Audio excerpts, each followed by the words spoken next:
that we just put together with all of the police departments. Roger Handberg, our U.S. Attorney, Brian Haas, our State Attorney, who is just simply the very best, our Ashley Moody, our Attorney General, and ATF, FBI, FDLE. If this doesn't illustrate why we need to do what we're doing with this task force, I don't think anything does. Because as we said then, and I'm going to repeat often today, we're not going to allow kids to shoot kids, or kids to be shot, or people to be shot by kids. We're just not going to do that. Everyone is God's children, whether they are behaving or not, and they have a right to be safe. I'm going to introduce you to a victim. As you know, Marcy's Law doesn't allow us to give victims names unless there is an agreement. Well, the victim's mother wants us to use his name and to even talk about his history because she is so passionate about trying to stop this from occurring to any other mother's child. The victim's John McGee. He's 33 years of age. Now, he is an adult by every sense of the word, but he's still his mama's baby. He's still her child. She admits readily that he has misbehaved throughout life and that he has conducted himself in a manner that she does not approve of, and she's told him that. He's known as Bang Bang. That should give you an idea of who our victim is. And he's a known gang member. I want you to understand that he was released from prison on October the 8th. October the 8th, he was released from prison where he did 4 or 5 years. He's a troublemaker, make no mistake about it, but he shouldn't have died. But on December the 17th,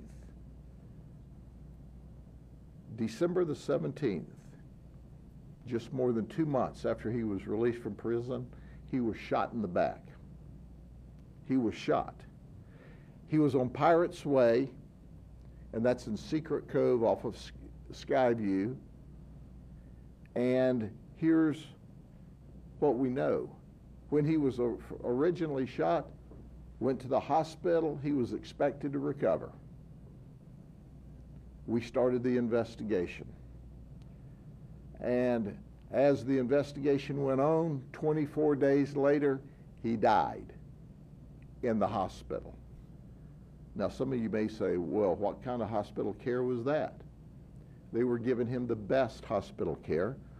But as he started to get better, he refused to take the medicine that they said he had to have in order for his body to heal. Now, during this period of time, we're talking with him because we're trying to determine who shot him. He would not cooperate. What little bit he said, he lied to us, and he lied to us, and then he refused to take his medicine. So we're up at the hospital now, not only as detectives, but trying to say, hey, dude, you've got to take your medicine. He was going to get well and go back and seek revenge on his own against this other opposing gang member. That's right. What we believe is he wanted to take care of it himself. He didn't want that gang member locked up, because if he was locked up, he couldn't get to him. So he begins to decline over this 24 days. And the sicker he got, the more he refused the medicine, the more we talked to him. He took to his death the person that shot him. But he shouldn't have been shot.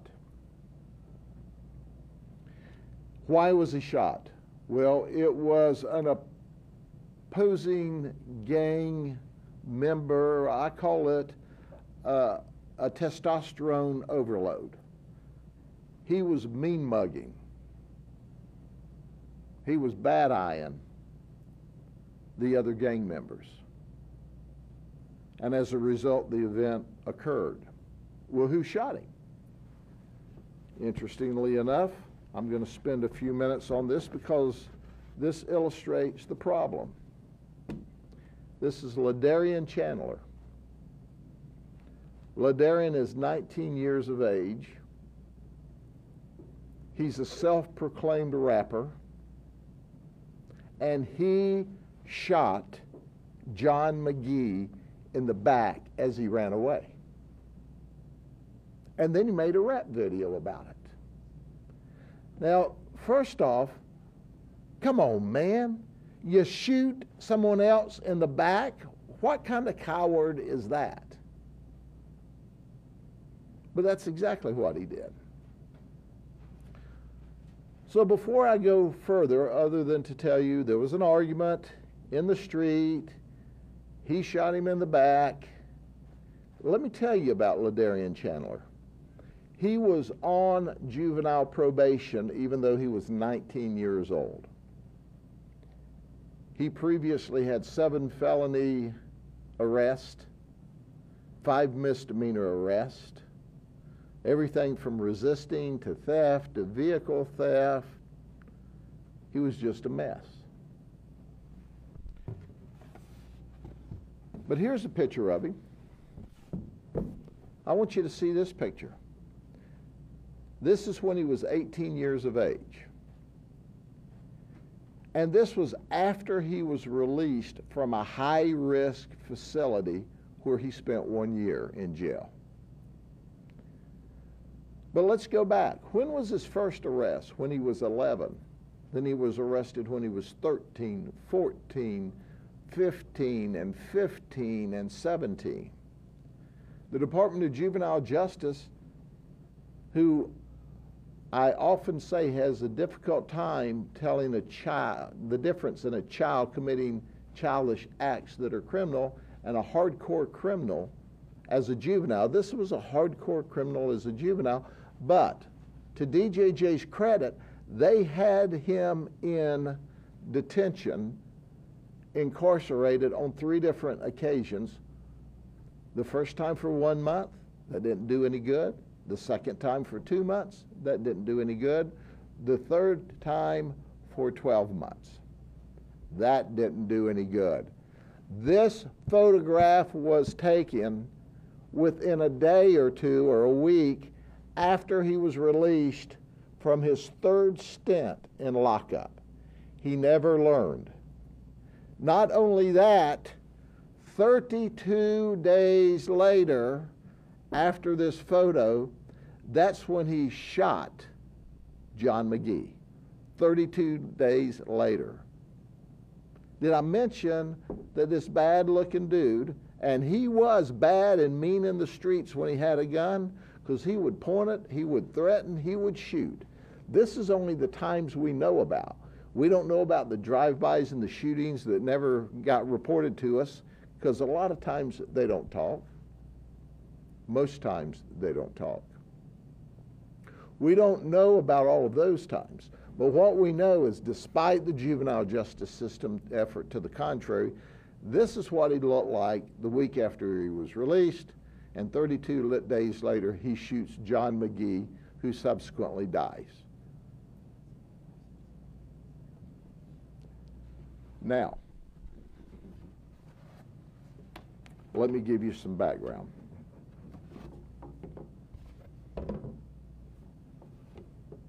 We're doing our investigation. We find out that he has made this rap video. I got to tell you what,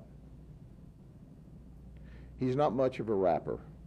My rapper expert tells me he doesn't sing well, he doesn't move well, you know, he's just a terrible rapper. But he's a stupid rapper because, you know, he not only makes him a rap video about shooting somebody, he admits shooting the guy in the back. I'm a coward rapper. That's what I am. If you don't believe me, watch me shoot the guy in the back. What is that all about? I got lots of stuff I could talk about that. But you know, my rapper expert is one of my detectives who loves rap music and he's into it, and he self-proclaimed, kind of like the rapper, that this was one of the worst rappers he's ever listened to in his entire life.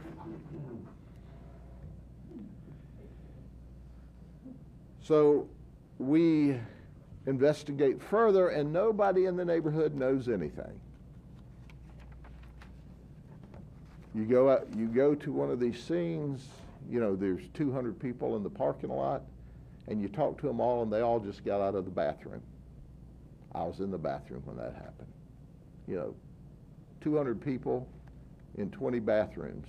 It's crowded, but that's where they are. But we started making arrests.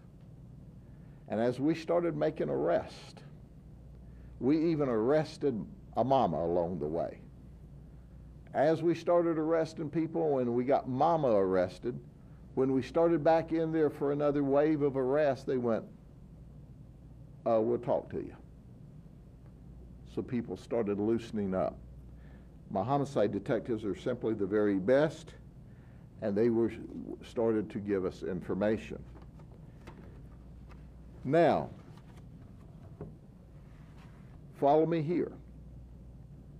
This shooting occurred on, December 17th. He dies about a month later. It takes us 2.5 months to build a criminal case. But just after, while we're doing this, he pulls a gun on another guy in Secret Cove, Pirates Way, the same street, just a little ways over. Fortunately for us, because we didn't have a case, wasn't even real sure, because there were several people around, who the trigger man was at that point. Fortunately, he didn't kill that guy. But patrol arrested him for that case and put him in jail. So he was easy for us to find when we wanted to serve the first-degree murder warrants on him. When we served the first-degree murder warrants on him, he wanted to be bad. I'm a bad man. He is, and he's legitimately bad when he's got a gun, but I'm a bad man. I'm not talking to you. I'm not cooperating. I don't know what you're talking about. I think you're bluffing me. You know, you ain't charging me with nothing. You don't have anything. Well, when we laid that first-degree murder warrant on him, subsequent to that, he started crying like a baby that lost his pacifier.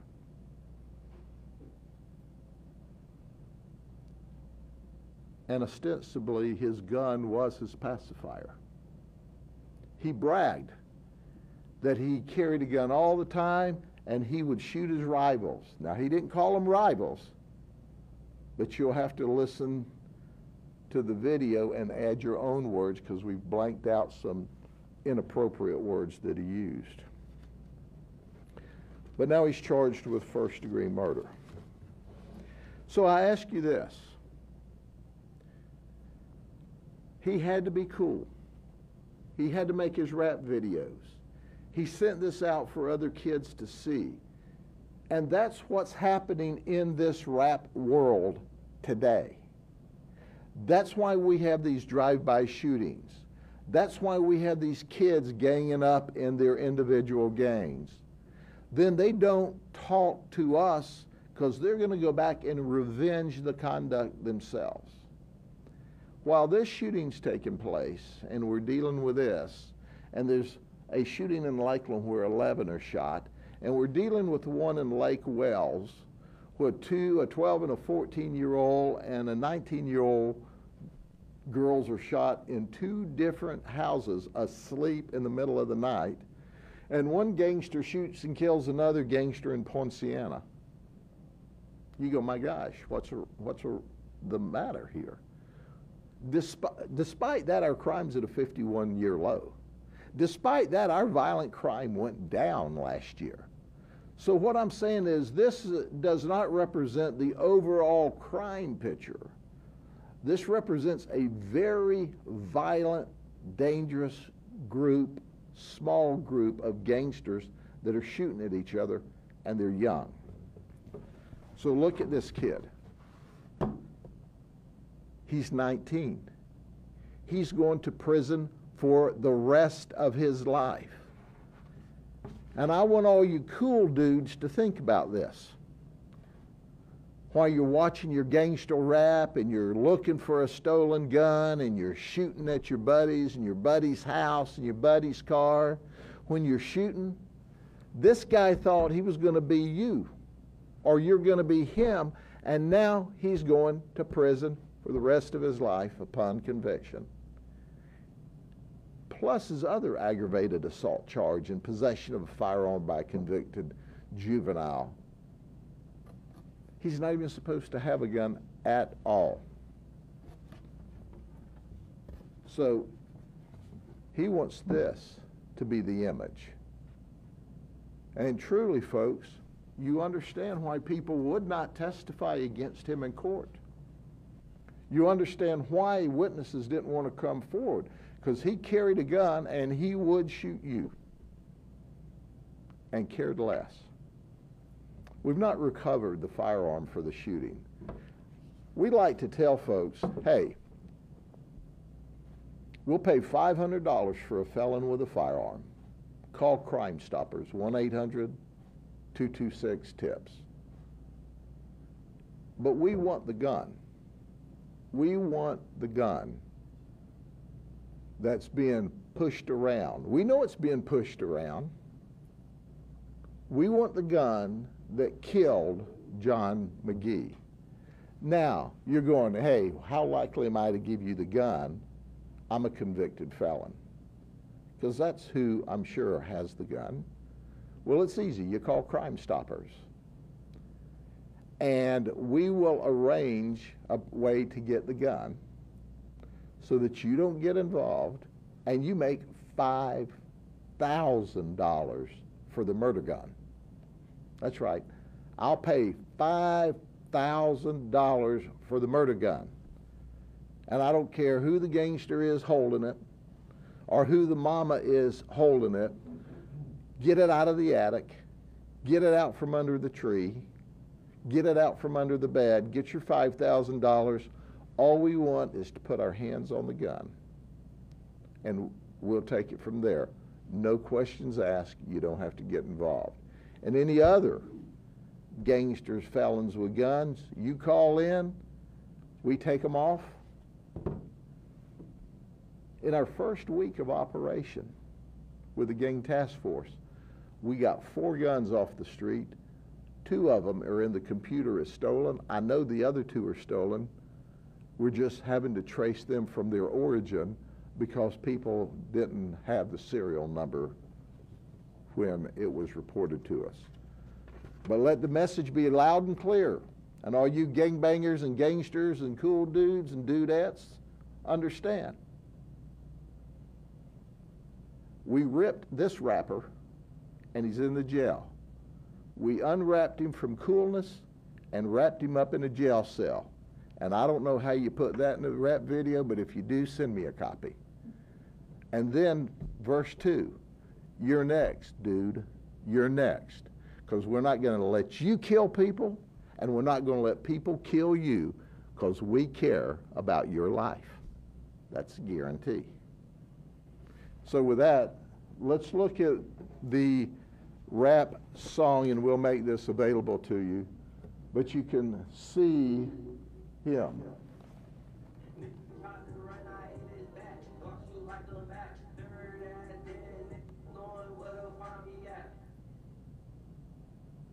Guns.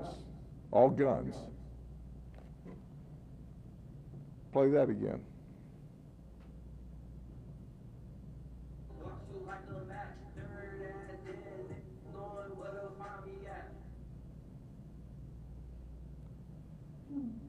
Bragging about it. Any questions? So the evidence you have against Chandler is the fact that there's parts of that rap video that weren't publicly known? That's part of the video. At the time he made that video, only the shooter would have known he shot the guy in the back.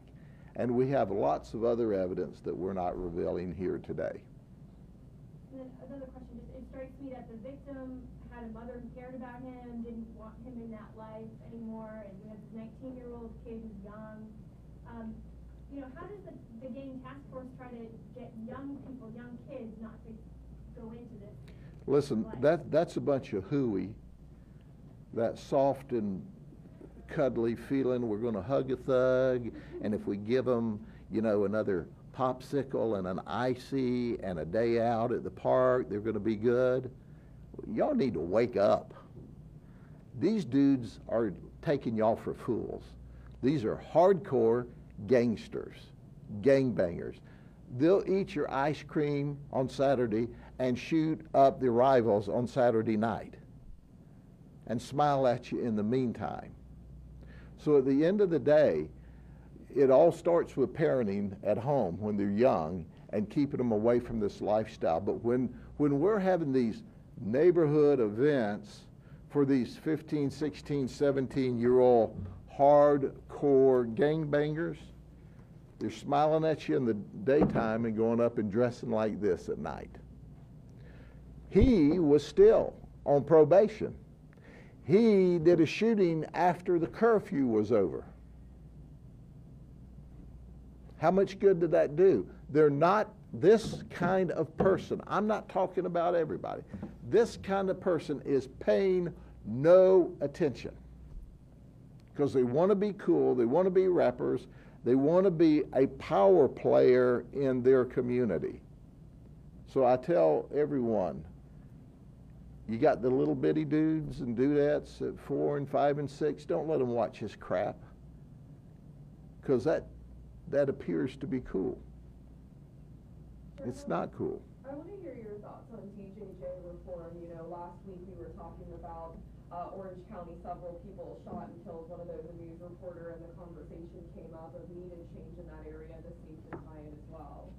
Well, first and foremost, you know, DJJ is an easy target, okay? So everybody piles on DJJ, and I've piled on them too, because you have this wave of people, and I call this wave of people of community, I call them do-gooders, because they really mean well, their heart's in the right place, and they just think if we hug them closer, that's going to make everything better and all this will go away.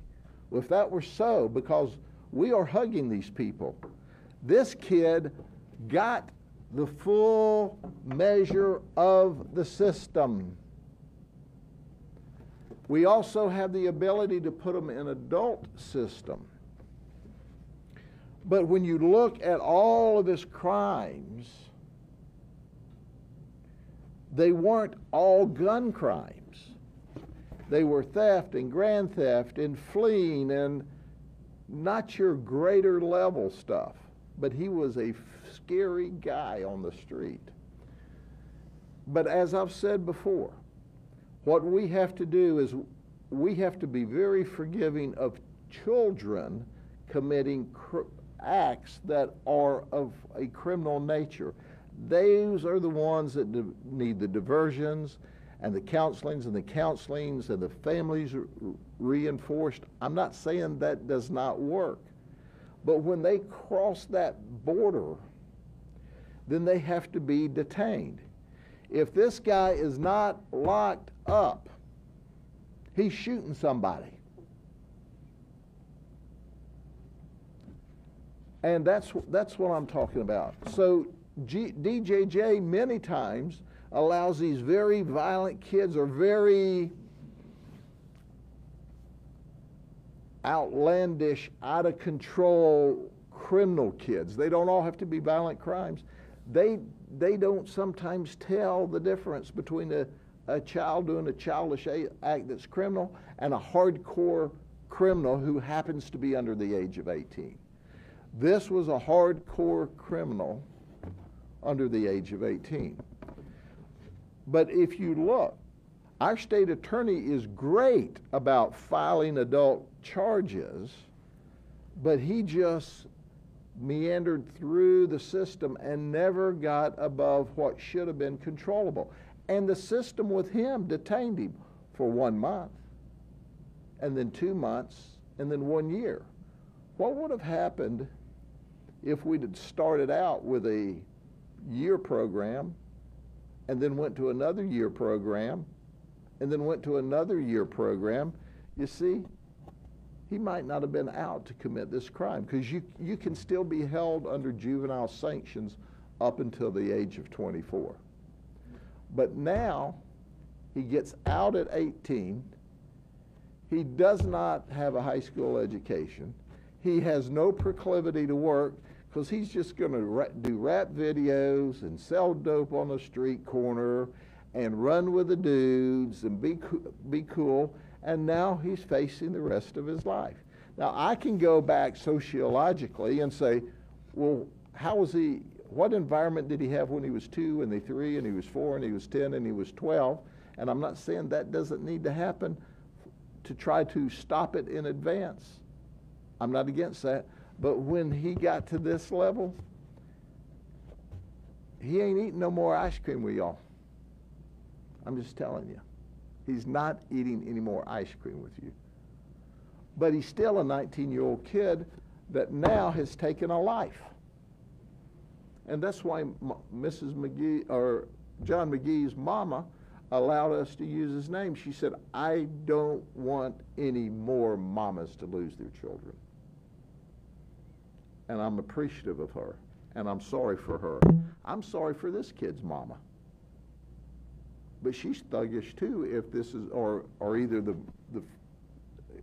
the friend's mama's thuggish, I forget which one of them. But when you raise your kid, or don't raise your kid, the streets will raise your kid. But it'll be violent.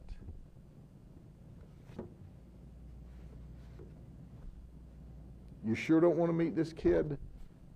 And they said he had a bad temper. He's got a bad temper. He's got a gun. He's 19 years old. And he'll shoot. And he says he'll shoot in his rap videos. And he tells the people in the neighborhood he'll shoot. Now, he's not the only one out there. That's why we got this gang task force. Is it a large population of people? Not yet, and we're not going to let it get that way. But the reality of it is, this guy should not be in a position to have to be in jail for the rest of his life. But I guarantee you this, you let him out, he's going to get him a gun the next week and take pictures of himself and post it while he's on probation. Then he's going to go out after curfew.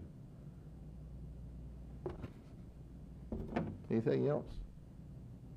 I think I've clearly communicated the problem here. And I hope to the gangsters I've clearly communicated our answer. So if you're smart, you go get you some ice cream on Saturday when they want to give you ice cream, and you won't thug up and start shooting people Saturday night. Thank you very much. Thank you.